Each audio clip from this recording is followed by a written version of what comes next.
Sheila, welcome back. We're still in the same co-working space. You know, when you get a co-working space, you have to use it as often as you can. Yeah, have another drink. Thank you. Those come with the place, so might as well take advantage. Exactly. But welcome back. We're going to get into another round of Tutor Boot. I'm excited to get your thoughts on this one because I know benefits is absolutely your bag. We saw this one. Women want to join the gig economy, but they can't sacrifice their benefits. What did you think when you saw this one? Oh, you know what? I just, it looks to me like somebody was really trying hard for a new subject because really, I have a hard time with it. I think the stats were like 47% of gig workers are women and 53% are men. And I'm like, is that a huge gap? I don't think so. That's 6% gap. No, not that's, rounding error for most things. And also, I think with ACA, you can probably get benefits cheaper on the healthcare at healthcare.gov than you can from your employer in some cases. Mhm. So it's like I just feel like we need a reason to make women feel like they're less than again. For one more reason, they can't make it in the gig economy because they've got to have benefits because they're all single moms and they're all, or they're childless cat ladies Because or they have women's bodies. yeah, Ew. ew. They have all those lumps and curves and shit, and it's not good. It's not good. Yeah, so I don't know. It just sounded like really digging hard for a controversial headline, and I don't see that at Yeah. all. Yeah, it was definitely, I think exactly right. The headline clicks you, sets you up to think that there's going to be some huge disparity. You get in, there is no disparity. And ultimately, they say the same thing that we've seen time and again, which was like, hey, people really want flexibility and they want a basic social safety net. Okay, no huge surprise there. People want to have health insurance, they want to have paid leave, they want to have retirement. And because we, for some reason in the US, decide that people should not be guaranteed like any of those things really, then, gig work may not work well for some folks who really, prioritize those things. Yeah. And it was, yeah. So to me, I was like, uh, yeah, boot. Because it was a bit of a nothing burger and Yes, definitely a nothing burger. yeah, I think the only thing for me that comes up is really like the whole gig economy thing has always been a little bit weird for me, particularly in the US, because you wonder sometimes how many of the organizations, the companies who are heavy with gig workers uh, are choosing to build their business in a way that they won't have to provide these kinds of Yeah. benefits.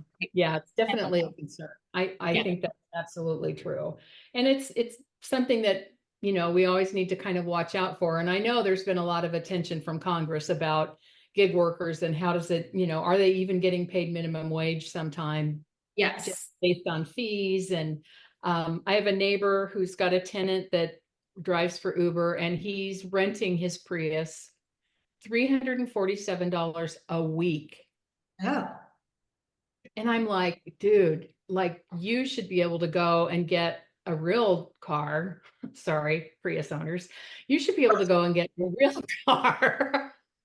And your payment would be way less than $1,200, $1,300 a month. Like Yeah. that's just so ridiculous to me. Yeah. So yeah, it's there's a lot that there's a lot of overhead going on there when you don't have a car that's already paid for, and when Yeah. gas prices go up and all that, you really it makes you wonder, are you really making, I mean, great, $40 pops into your bank account, but when 28 of that needs to go to your car payment and another 10 needs to go to your for gas, like, oh great, I just made $2. Woohoo, I'm gonna go to McDonald's. So Yeah. Yeah, I think for me that is the real discussion that isn't actually had in the article, right? Is like, what is the gig economy? Is it actually, benefiting workers in the way that it claims to? And then also on the health benefit side, it kind of said, you know, it's like, oh, well, this is important for women because, you know, they have women's bodies and they have to go to the doctor more, you know, and I'm like, let's not even talk about how medicine doesn't want to study women's bodies at all. I'm like, I can't, you know, I was like, Oh I my. just, and you know, and women spend more at the doctors. I'm like, is it because we have to go 20 times before someone will actually like pay attention to what we're saying? Right. Like, Yeah. And I don't want oh, to, people I'll get should. down the rabbit hole on that pretty quick. Yes, absolutely. Totally agree. Totally agree. Oh, woof. So speaking, we're kind of in a little bit of a theme today. I'm going to take us to the next one. The system is not working for women. Companies with RTO mandates are hemorrhaging female talent. What did you think of this one? I tooted this one. I thought it was a really nice article. I do think the entire system is still rigged against women. It doesn't seem to matter where you look. Women are still being paid less, regardless of pay equity laws. They're still having to negotiate twice as hard to get the pay that they deserve. And the adjectives that are used for men versus women are still just as horrible. You know, you're strong if you're a man, but you're a bitch if you're a woman, and all those things I think still apply. It's not great, and it really needs to be, you know, it's something again that needs to come from the top down and be a C-suite. Like, no, we are making this a priority. We are absolutely going to, you know, get these numbers straightened out and look at who's in our area, and are we reflective of that ratio of people in our business, and then are we paying them correctly, which is really such an important part. And Yeah. as these DEI, you know, initiatives go away, that becomes less and less of a priority. And it's very concerning to me. Yeah. Yeah, I think it says in the article that so it says the past 4+ years have moved flexible work from a nice to have to a requirement for many job seekers, none more so than caregivers, low income workers, and women who are more likely than men to fall in both of the first two categories, right? So again, it's kind of showing that like adverse impact on one group more so than another. I thought it was interesting too that it said over the past 30 years, every G7 nation saw at least 10% growth in working women, but the same metric was mostly flat in the US.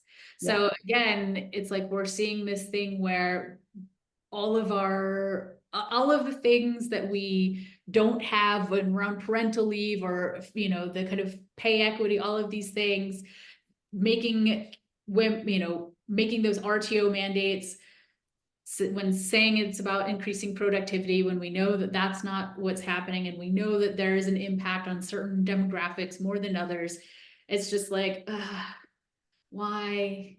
I know. Yeah, so many things. It just, the whole parental leave space just makes me cuckoo bananas. And I have a friend in Israel who just told me last week that she was pregnant. And I said, oh, that's great. How much leave will you get? And she goes, well, I'll get 24 weeks of paid leave. And she goes, it's no Europe, but it's nice. And I'm like, yes. Considering that in the United States, you know, if you've got a low paying job, or like it said, if you're a caretaker, you can't afford to take the time off. You've got to go back to work. My daughter was back after 8 weeks. She had a C-section. She was back at 8 weeks and miserable. I mean, she was just miserable. Yeah. So I don't understand. And my kids are adopted, so I didn't have to go through that birthing part. But even the 12 weeks I took when we adopted the kids, it didn't feel like enough to be able to really get to know them and hang out with them, and you know, get to really bond with them. So it would be nice to have more time, and it would certainly be lovely for it to be paid so that people didn't have to worry about, do I want a kid or do I want to lose my house? Those should not be your options. No kidding. Yeah. And I said, I with you, I too, you know, the system is not working for women. It's right. It's not. I feel like, and maybe it's because I'm seeking these, okay, I'm seeking out these news all the time, that I feel like, okay, so can we get to the next step on this? Because I think I've seen this, we know this, the data hasn't changed, and yet we're just We're sticking just with the on status it. Yeah. quo. We're waiting for somebody else to fix it. Everybody's waiting for somebody else to fix it. And it's like, nope, we have to fix it. Yeah. Sisters are doing it for themselves. There we go.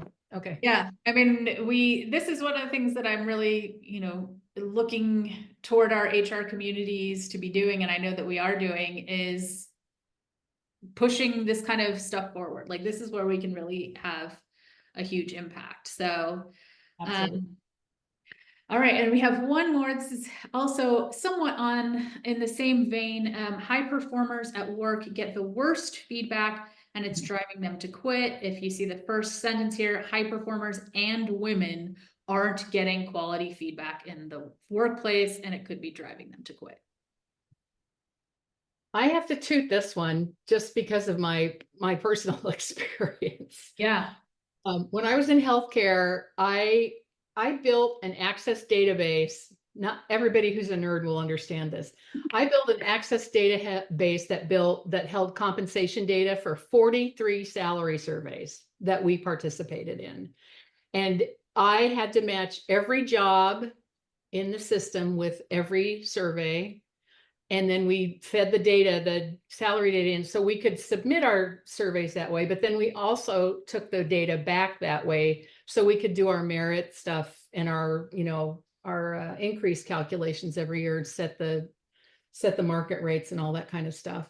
And I mean, my boss loved that. Like, she was so happy that we didn't have to do it in Excel spreadsheets and blah, blah, blah, blah, blah. And it was like kind of you set it up one time and boom, it was done. And so I was like so excited when my review came around that first year, because I thought, oh my God, this is going to be great. I'm going to get a great review and blah, blah, blah, blah, blah. And we came to the review and she's like, well, you're getting a 3 out of 5. And I'm like, what? And she goes, the director doesn't like the way you dress. I'm like, she goes, yeah, she's been complaining about it all year. And I'm like, wait, why didn't you tell me? Like, I got other clothes. I could have talked to her about it, or I could have pointed out the disparity where if I wear it, it's not good, but if somebody else wears it, it's okay. So let's talk about, like, why did you wait a whole year to tell me the big boss doesn't like how I dress, and that's why I'm not getting a good review? Holy, that was tough. Yeah, I mean, I toot it as well. I think the Textio reports are often, great. I love digging into them. This was based on, their report, and saying, and also it really is nice, I think, to get validated in things that you're like, yes, this is what I've observed. This is what I've experienced. And then, oh, yes, someone is saying, yeah, what you've experienced is accurate, right? So having this sense of when women get feedback, it's much more likely to be based on their personality traits, which is 100% something I've experienced. And and what the feedback is given on those personality traits tends to be much more negative, right? I'm like, Yeah.